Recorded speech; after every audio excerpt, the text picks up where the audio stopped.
Yes, please. According to the Islamic law of inheritance, if a son dies before his father, his children are not entitled to his share of inheritance. Hazrat, this seems very sad because the children not only become orphans, but are also deprived financially. Yes, I got to this question all right. Now I'll answer that.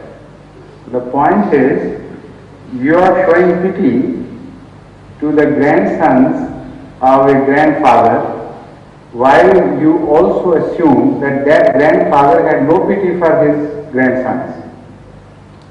That is exactly, in a nutshell, the position of the whole case.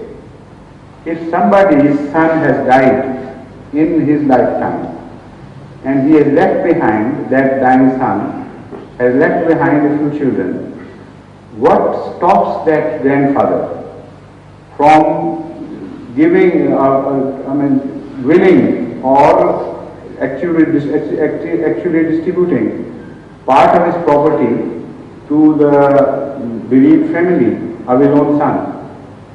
If he has no pity, what right do you have to show pity on them? That shows that Islam leaves the decision in the hands of the competent person. The person who is the owner of the property, he is the competent person, and he is most closely related to his dying son. If it's a question of natural pity, he is the person who must entertain that pity, and Islam does not prevent him. This is the wrong impression by many others, apart from you, I mean.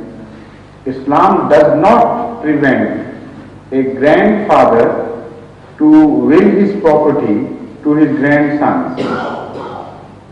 Nowhere it does so. Why Islam does not transfer automatically the right of inheritance of that dying son to his children is a matter of principle, and that principle cannot be sacrificed. The principle is this, that when somebody is alive, his property belongs to him, and his children have no right by themselves to interfere or appropriate that property in any way. While I live, my property is my property. That is not the property of my children. So if a son dies in my presence, I am quoting an example, then he has died without property, because he died before he had inherited the property. So if you, out of pity, change this, you change the whole principle, and that would mean that entire jurisprudence would have to be changed accordingly, and a right would be established for every living son or daughter over the property of his or her father, and the entire system would be destroyed. So Islam is a religion of principles, yet it leaves doors open for occasions of pity and consideration, compassionate grounds.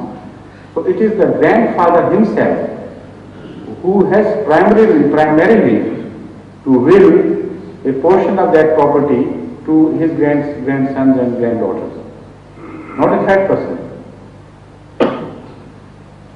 Yes, please.